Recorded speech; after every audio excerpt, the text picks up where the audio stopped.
Puede tomar asiento.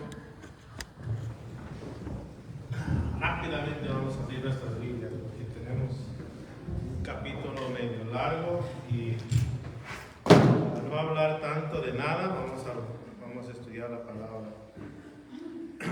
Marcos capítulo 12. Marcos capítulo 12. Nuestro Señor Jesucristo avisando a los líderes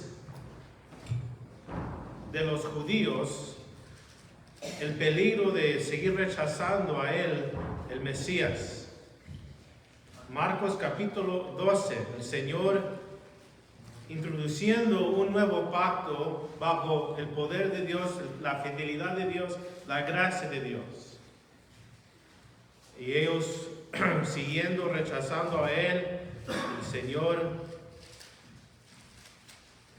por medio de una parábola diciéndoles el fin de ellos, su fin por haber rechazado a Él, el Mesías. Vamos a orar y luego vamos a entrar luego. Señor, gracias por tu palabra, mi Dios. Ayúdanos a confiar en tu palabra, Señor. No andar atrás de ideas de hombres, Señor, tras las modas del mundo, pero de confiar en tu palabra solamente, mi Dios. En el nombre de Jesús. Amén. Verso 1 del capítulo 12 dice así: entonces comenzó Jesús a decirles por parábolas. Recuerden, mis hermanos, el Señor siempre usaba parábolas. Era una historia terrenal para describir una enseñanza celestial para que lo pudieran entender. Dice: un hombre plantó una viña. Un hombre plantó una viña. La viña, ¿qué simboliza, mis hermanos? Simboliza el pueblo de Dios. Simboliza el pueblo de Dios. No lo voy a leer, pero en Isaías capítulo 5, versos 1 a 7, ahí pueden mirar cómo la viña simboliza el pueblo de Dios. ¿Quién es el dueño de la viña? Dios, un hombre. El hombre aquí, mis hermanos, es Dios. Plantó una viña, la viña pertenece a Él. La acercó y lo valló a un lugar, edificó una torre y arreglando a unos labradores se fue lejos. Dios dejó encargado a algunos hombres para tener cuidado de la viña, para trabajar la viña, para que la viña pudiera llevar fruto y para que pudieran engrandecer.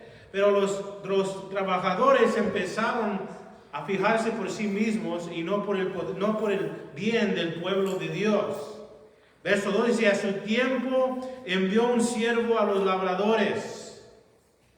Cuando el pueblo de Dios empezaron a desviar por un mal camino, Dios en su gran amor y fidelidad mandó a los profetas para hablarles, para llamarles de nuevo a arrepentimiento y también, mis hermanos, para recordarles que el Mesías va a venir. Que el Mesías va a venir y Dios mismo va a reconciliar su pueblo y tenían que estar mirando por el día cuando el Mesías vino para recibirlo. Para que recibiese del fruto de la viña. Verso 3, más ellos tomándole, golpearon, le enviaron con las manos vacías. Con las manos vacías. El pueblo de Dios siguió en su rebeldía. No quisieron creer en el amor y fidelidad de Dios. No quisieron dejar el mal camino. Verso 4, volvió a enviarles otro siervo, que aprendiéndole le hirieron en la cabeza y también lo vieron afrentado. Otros profetas que sufrieron en los malos de estos hombres malos, hombres rebeldes que realmente no querían a Dios gobernando sobre sus vidas. Pero fíjense, mis hermanos, el hombre de la viña no paró de mandar a sus siervos hablar a su pueblo. Y luego dice, verso 5, volvió a enviar a otro, a este mataron. Y a otros muchos golpeando a unos, matando a otros. El verso 5, mis hermanos, para mí me hace recordar del profeta Isaías. Cuando el profeta estaba escondiéndose del rey, ¿verdad? Se metió en un árbol hueco ya que estaba podrido, estaba hueco el árbol, y el rey mandó que cortaran el árbol por la mitad y juntamente con Isaías, el profeta. Pero otra vez Dios, en su gran amor y fidelidad a su pueblo, no dejó de mandar personas, gente a hablar a su pueblo. Fíjate lo que hizo. Verso 6. Por último, porque todas las profecías, mis hermanos, hablan de quién. ¿Están cumplidos en quién? Están cumplidos en el Hijo, están cumplidos en Jesucristo. El apóstol Juan dice en Apocalipsis, Jesucristo es el espíritu de la profecía. El plan de redención para el mundo, para el ser humano, para el hombre en Cristo Jesús. Todas las profecías se cumplen en Él y hablan de Él. Por último, teniendo un hijo suyo amado, lo envió también a ellos diciendo, tendrán respeto a mi hijo. El dueño de la viña, sabiendo ya que habían maltratado a sus siervos, habían matado a unos, y en vez de dejar a su pueblo, manda a su único hijo para hablarles. El gran amor de Dios, mis hermanos. La gran fidelidad de Dios, mis hermanos. Dios es constante, siempre constante. Nosotros somos los que no somos constantes en veces. Pero Dios es constante en su amor y su amor nunca cambia hacia nosotros. Sigue diciendo, mas aquellos labradores dijeron entre sí, este es el heredero venir, matémosle y la heredad será nuestra, hablando a los líderes de los judíos que crucificaron al Señor Jesucristo. Que los señales que habían visto enfrente de ellos y todo lo que el Señor hizo, multiplicando el pan, resucitando los muertos, aún no quisieron creer. Aún no quisieron creer. Porque el Señor no vino de acuerdo como ellos esperaban. Vino exactamente como estaba escrito de Él. Pero ¿cómo vino Jesús? Vino por medio de una familia pobre, hablando como el mundo mira. José y María siendo hijos, siendo descendencia del rey David, pero eran pobres.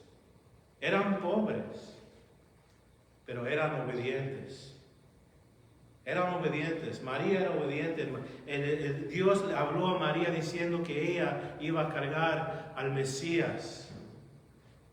Y dice en Mateo capítulo 1 que José también tuvo que tener obediencia a tomar a María como esposa. Al principio él no sabía que ella fue engendrada por medio del Espíritu Santo. El ángel le tuvo que hablar por medio de un sueño. José, no temas tomar a María como tu esposa.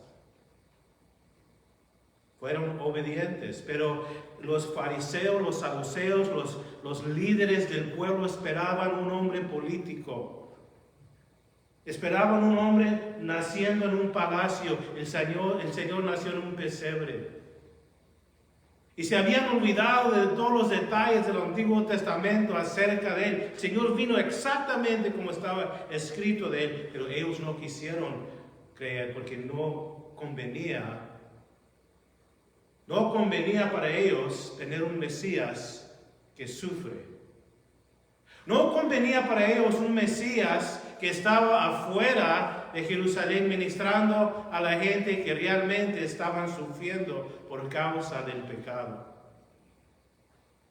No convenía a un hombre así como ellos miraban. Y ellos lo rechazaron. Ellos estaban muy cómodos con el gobierno romano. Tenían el templo en Jerusalén lo hicieron ídolo. Tenían lugar, otra vez digo, con los romanos.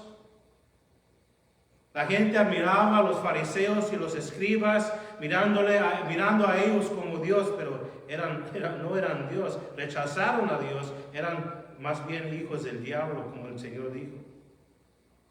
Tomándole, le mataron y echaron afuera de la viña. ¿Dónde fue crucificado el Señor Jesucristo? Afuera de Jerusalén, del monte Calvario.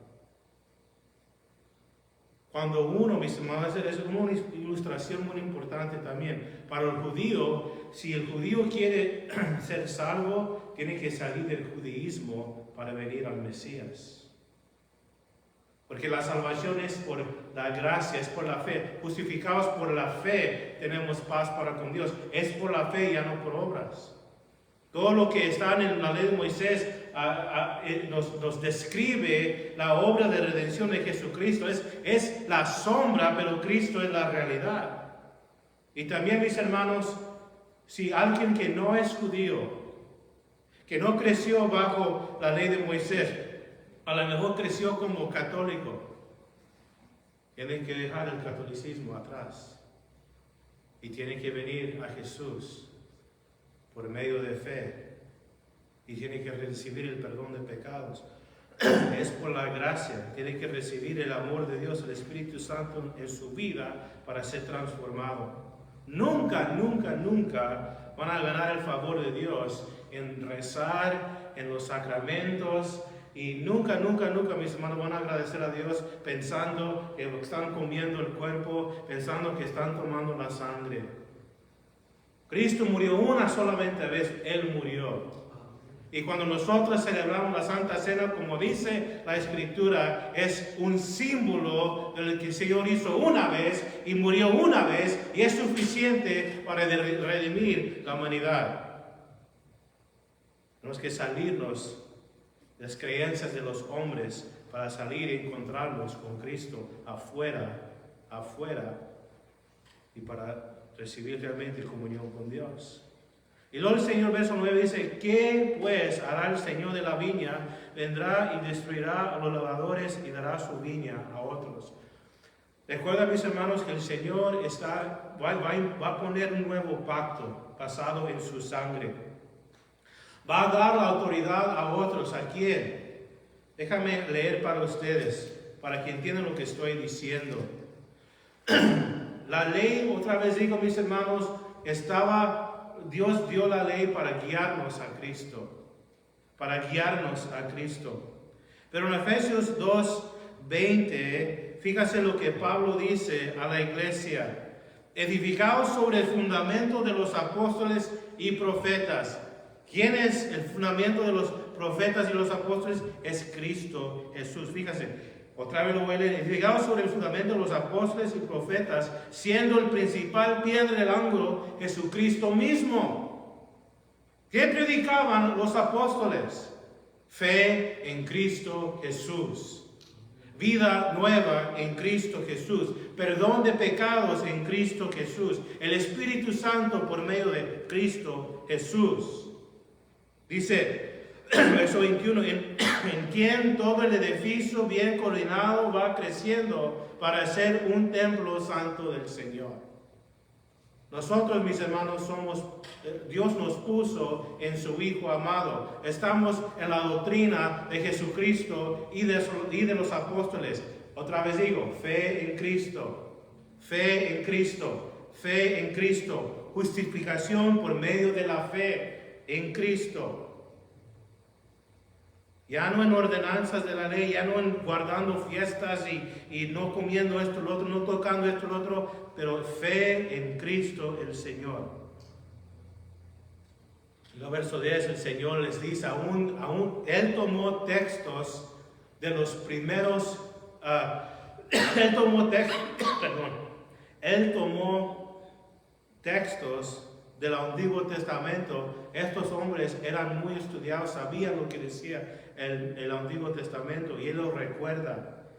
Verso 10, ni aún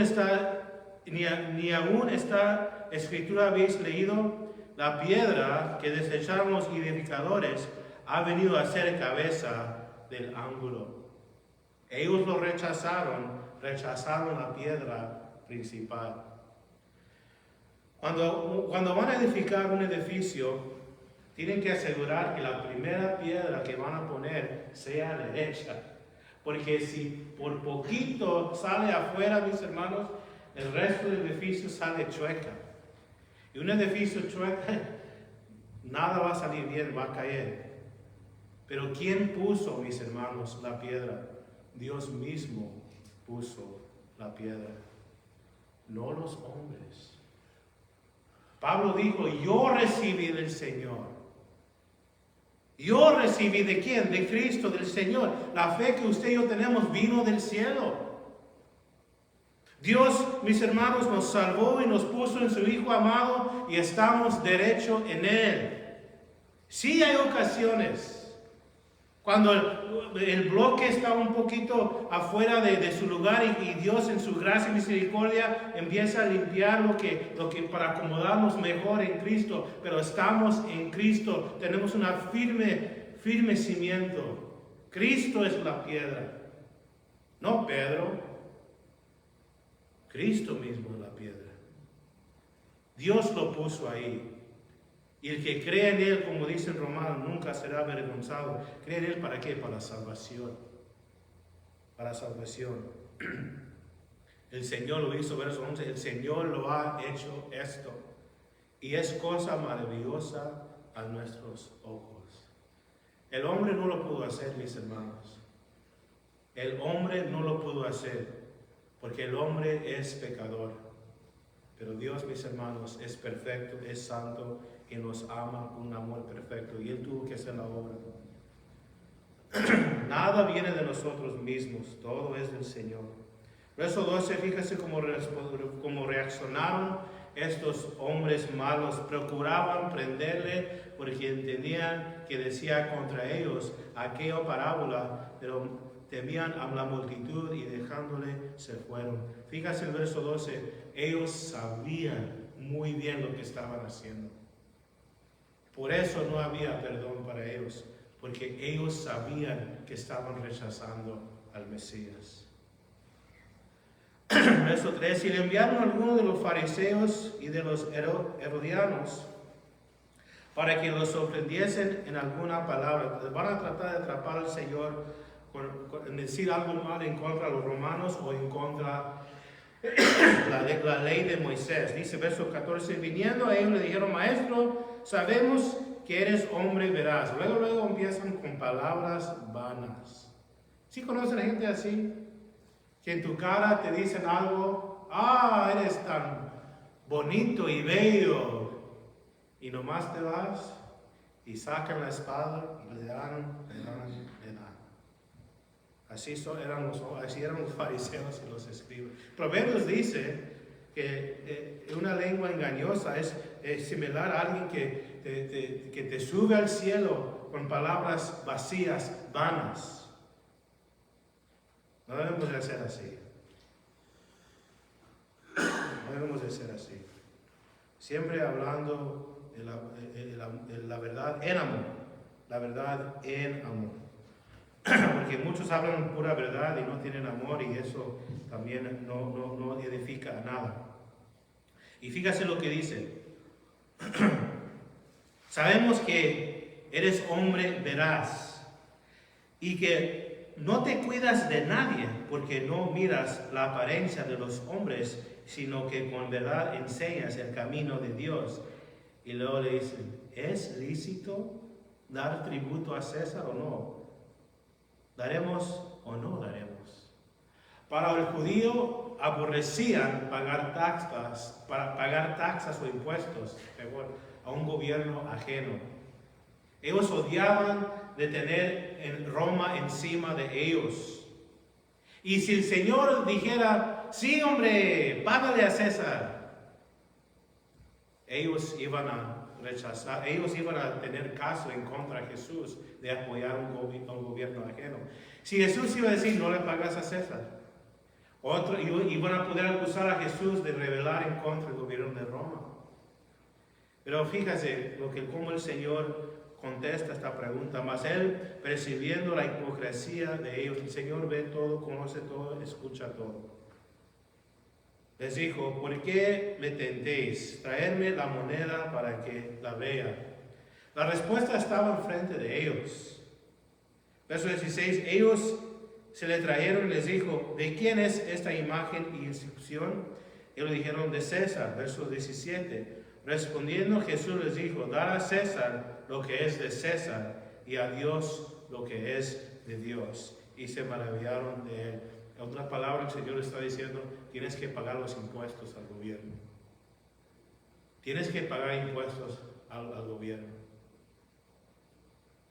¿A quién le gusta pagar impuestos aquí? Nadie. Porque va subiendo y subiendo. Y muchas veces el dinero va a cosas que no convienen.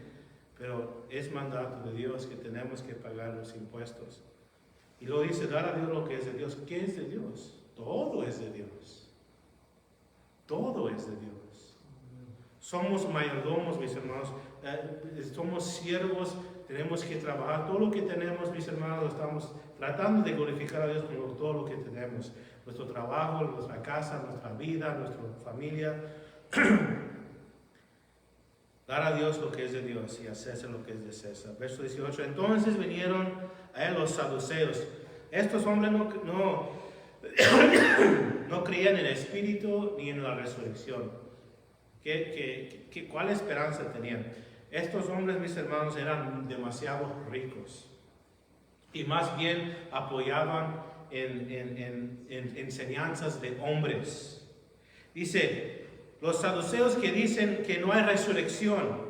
Y le preguntaron diciendo, maestro, otra vez con la hipocresía, maestro, Moisés nos escribió que si el hermano de algún muriere y dejará esposa, pero no dejará hijos, que su hermano se casa con ella y levanta descendencia de su hermano. Así, mis hermanos, mandó Dios en la ley de Moisés para que el nombre del hombre no se perdiera, para que la tierra, ¿verdad?, la herencia no se quedara en manos de alguien afuera de la familia. Verso 20, hubo 7 hermanos. El primero tomó esposa y murió sin dejar descendencia. Verso 21, el segundo se casó con ella y murió y tampoco dejó descendencia, y el tercero de la misma manera. Y así a los 7, y no lo dejaron descendencia, y después de todos murió también la mujer. En la resurrección, pues, cuando resucite, ¿de cuál de ellos será ella mujer, ya que los 7 lo tuvieron por mujer? Si hubiera yo estado ahí, hubiera yo interrumpido a los saduceos. ¿Qué tipo de comida está haciendo esta mujer que está matando a los 7 maridos? Para mí eso está el problema. ¿Qué tipo de comida? Ahora te toca a ti. No quiero casar con ella.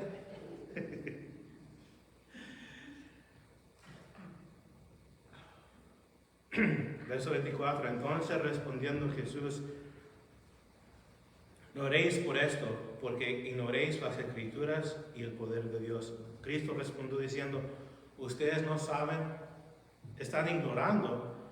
Mejor ellos escogieron de ser ignorantes, lo que decía la Escritura, y del poder de Dios. Dice, cuando resuciten de los muertos, ni se casarán, ni se darán en casamiento. Muchos dicen, amén, gloria a Dios. Como los mormones dicen, si se casan van a estar casados por la eternidad. Así no dice la Escritura. Dice, sino serán como los ángeles que están en los cielos. En el cielo, mis hermanos, es otro nivel de lo más allá, más que nosotros podemos imaginar. No vamos a tener los mismos deseos, no vamos a tener las mismas necesidades que tenemos sobre la tierra. No es bueno que el hombre sea solo, así lo que dice en Génesis 2:18. La mujer debería de ser ayuda idónea para su marido. El marido tiene trabajo de Dios, ¿verdad?, de ser mayordomo de la creación. Y luego cuando Cristo, mis hermanos, vino y se manifestó y manifestó el carácter del Padre, Él dijo que el hombre y la mujer son iguales ante Dios. Y luego Pedro dice en 1 de Pedro capítulo 3 que el hombre y la mujer, ¿verdad?, son coherederos de la vida eterna. Y cuando estamos en el cielo, mis hermanos, nos vamos a conocer, nos vamos a reconocer, pero vamos a estar en otro nivel más glorioso. Todos los defectos que tenemos aquí no van a existir en el cielo. Nos vamos a llevar mejor. Aún no vamos a estar casados, pero nos vamos a llevar mejor porque ya no va a existir los defectos en nuestro carácter que tenemos. Y más que esto, mis hermanos, en el cielo, Dios es el enfoque de nuestras vidas por toda la eternidad. Y no vamos a tener las mismas necesidades que tenemos ahorita. Dios es grande, mis hermanos, pero mientras que estamos aquí en la tierra, el matrimonio es bonito, es sagrado. Hay problemas, sí, pero gracias a Dios por todo, aún por los problemas y cuando no hay problemas, cuando todo va bien, gracias a Dios por todo.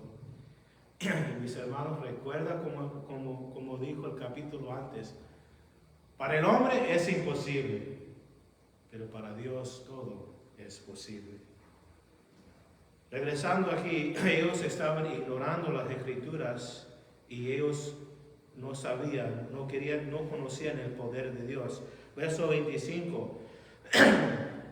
Porque cuando resuciten de los muertos, ni se casarán, ni se darán en casamiento, sino serán como los ángeles que están en los cielos. Verso 26. Pero respecto a que los muertos resucitan, ¿no habéis leído en el libro de Moisés cómo le habló Dios a la zarza diciendo, yo soy el Dios de Abraham, el Dios de Isaac y el Dios de Jacob? Verso 26. Cristo saca un verso de los primeros libros del Antiguo Testamento. ¿Por qué? Porque los saduceos de eso nada más se basaban en esos 5 libros, en los primeros 5. Y de ahí el Señor sacó un texto para que ellos pudieran entender que sí hay resurrección de entre los muertos. Aún cuando Dios se manifestó a Moisés, Dios dijo, yo soy Dios de Abraham, Dios de Isaac y Dios de Jacob. Ya tenían años que estos hombres habían fallecido, pero todavía estaban vivos con Dios. Todavía estaban vivos con Dios. Verso 27, Dios no es Dios de los muertos, sino Dios de los vivos, así que vosotros mucho eréis. Pablo dice en 1 Corintios 15, si no tenemos esperanza, la palabra esperanza en la Biblia otra vez es confianza. Es confianza, es algo real, algo que sí va a cumplir y nada lo va a detener. Si no hay resurrección de entre los muertos, ¿cuál esperanza tenemos? Mejor vamos a estar comiendo, tomando, porque esta es la única vida que vamos a vivir. Pero no es así. ¿Cómo sabemos que no es así? El tercer día Cristo resucitó de entre los muertos y Cristo selló el cristianismo con la resurrección. Cristo, todo lo que Él dijo acerca de Él, se selló, ¿verdad?, con la resurrección de entre los muertos. Y como Él resucitó de entre los muertos, Pablo dice, el mismo poder en Él existe en nosotros. Esta vida, mis hermanos, es como neblina, es como un vapor. Existe lo eternal. Y gracias a Dios por la resurrección de entre los muertos. Y no lo voy a leer, porque ustedes ya conocen todo. Ya en primera Tesalonicenses 4, el orden de la resurrección. Los muertos en Cristo primero, y los que están vivos todavía vamos a estar reunidos en el aire y ir con Él para siempre. Y regresando a lo que dice en 1 Corintios 15, al final de ese capítulo Pablo dice, por lo demás, hermanos, todo lo que hagan para Cristo no es en vano por causa de la resurrección.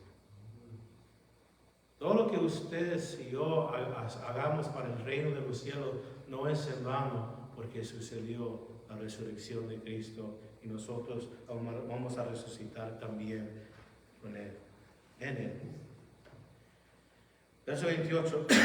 Acercándose uno de los escribas que los había oído disputar, sabía que les había respondido bien, le preguntó: ¿cuál es el primer mandamiento de todos? Verso 29. Jesús le respondió: el primer mandamiento de todos es: oye, Israel, oh Israel, el nuestro Dios es Señor, uno es. Uno es, y amarás al Señor tu Dios con todo tu corazón y con toda tu alma y con toda tu mente y con todas tus fuerzas. Este es el principal mandamiento, que Dios es tu todo, que Dios es todo para ti, porque Dios es más suficiente para cumplir todas tus necesidades. El hombre tiene necesidades y Dios lo puede cumplir más allá de lo que esperamos. Y luego fíjese lo que dice. El segundo es semejante: amarás a tu prójimo como a ti mismo. No hay otro mandamiento mayor que estos. Hallar tu vida en Dios, hallar tu identidad en Dios, que tu cimiento sea Dios, que tu agua que tienes que beber sea Dios, que tu pan que tienes que comer sea Dios, y amas a tu prójimo. Verso 32. Entonces el escriba le dijo, un escriba es un copiador de la ley: bien, maestro, ¿verdad? Has dicho que uno es Dios y no hay otro fuera de él. Y el amarle con todo el corazón y con todo el entendimiento y con toda el alma y con todas las fuerzas, y amar al prójimo como a uno mismo, es más que todos los holocaustos y los sacrificios. Verso 34. Entonces Jesús, viendo que había respondiendo sabiamente, dijo: no estás lejos del reino de Dios. Y ya ninguno osaba preguntarle. Aún este escriba contestó bien. Pero fíjese, Dios dijo: no estás lejos, pero Dios no le dijo: ya estás en el reino. ¿Qué le faltaba a este escriba? Sabía un montón de escritura. Le faltaba recibir al Mesías, le faltaba creer en Jesús como Mesías. En conociendo a Jesús como Salvador personal hace toda la diferencia, mis hermanos. Cuando uno es conectado a la vida verdadera, vamos a llevar fruto, en nuestra vida va a fluir con el amor de Dios y vamos a mirar a otros diferentes. Verso 35. Ahora el Señor recuerdan, el Señor va rumbo a la cruz, ya le falta poco para que sea entregado y que Él sufre como estaba escrito de Él. Y Él quiere, ¿verdad?, hacer entender a los escribas, a los hombres estudiados en la ley. Él sigue hablando, diciendo que Él es el Mesías. Fíjate lo que dice, verso 35. Enseñando Jesús en el templo, decía: ¿cómo dicen los escribas que Cristo es el hijo de David? Cristo es descendencia de David. ¿Por qué? Porque Dios hizo pacto con David. Dios hizo pacto con Abraham, ¿verdad? Que su pueblo, el pueblo de Israel, van a tener la tierra, ¿verdad? Hay que seguir orando por Israel porque están peleando ahorita, están en guerra. Este es el pacto de Abraham, la tierra. El pacto de David es el trono. Es el trono. Que Cristo es el hijo de David, hablando de descendencia. Porque el mismo David dijo por el Espíritu Santo: dijo el Señor a mi Señor: siéntate a mi diestra hasta que ponga a tus enemigos por estrado de tus pies. ¿Por qué Dios quiso revelar? ¿Por qué Dios invitó al rey David, por medio del Espíritu Santo, invitó al rey David a escuchar una conversación entre el Padre y el Hijo? ¿Por qué? Cuando mis papás estaban hablando de nosotros poníamos un vaso a la puerta. O cuando queríamos saber cuál regalo nos tocaba, estábamos la oreja en la puerta. Así mis hijos los hacen también. Abro la puerta y están ahí. El Espíritu Santo abrió la oreja del rey David el oído, más bien, el oído, para que el rey David pudiera relajar. Dios está en control. Dios va a poner el Mesías. El diablo no va a reinar para siempre. El diablo no va a ganar. El Mesías es el vencedor. Mi descendencia, por el pacto que Dios hizo, por la fidelidad de Dios, mi destino, mi futuro va a estar seguro en Mesías. Él va a estar reinando por siempre. El diablo no va a reinar para siempre. Cristo es el que reina para siempre.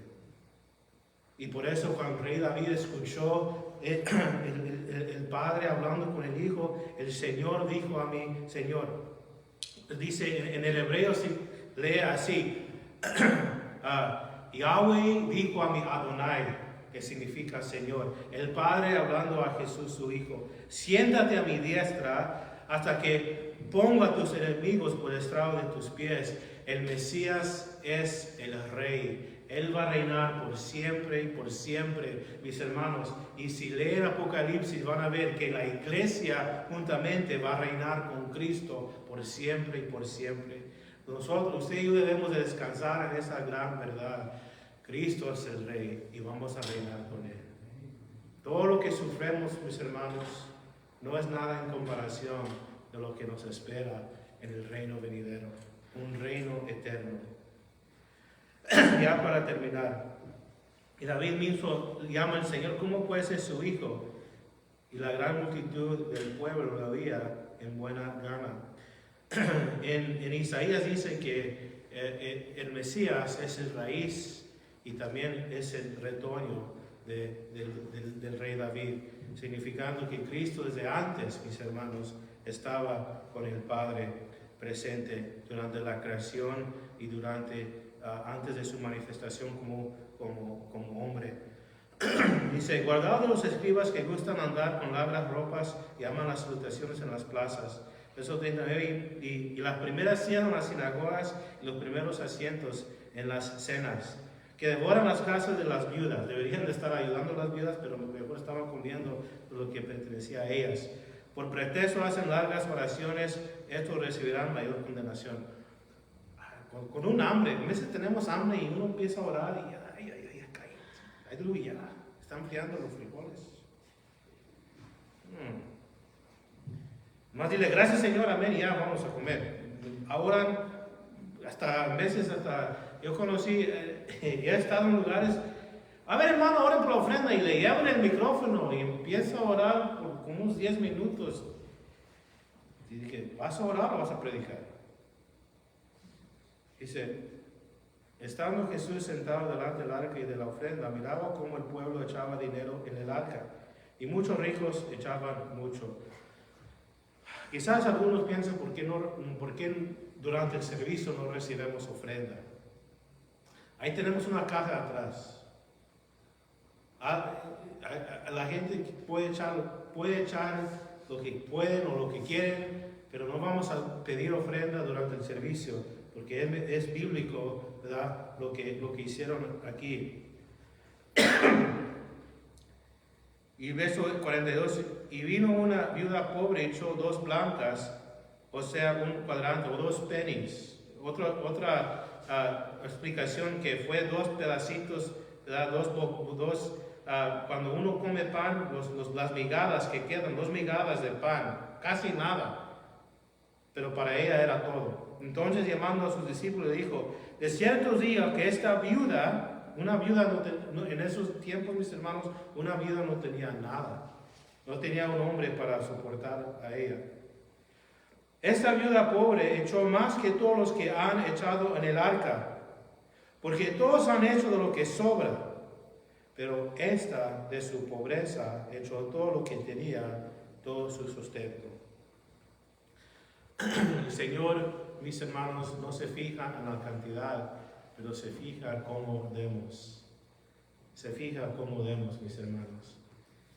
La mayoría de las veces, el ministerio es sostenido por aquellos que dan constantemente. Hay algunos que dan un montón en un tiempo, pero ya no dan. Pero aquellos que dan ese dólar constantemente son los que mantengan el ministerio. Y más que todos mis hermanos, Dios le va a dar mucho más. Vamos a orar. Ya. Vamos a orar por la familia que están sufriendo el dolor que lo que sucedió el jueves, se me hace en la mañana en Tampines, en el parque. Hubo una matación, mis hermanos. Vamos a orar por las familias involucradas en eso. También vamos a orar por Joe y Leti, que van a tomar viaje, se me hace que el martes a California.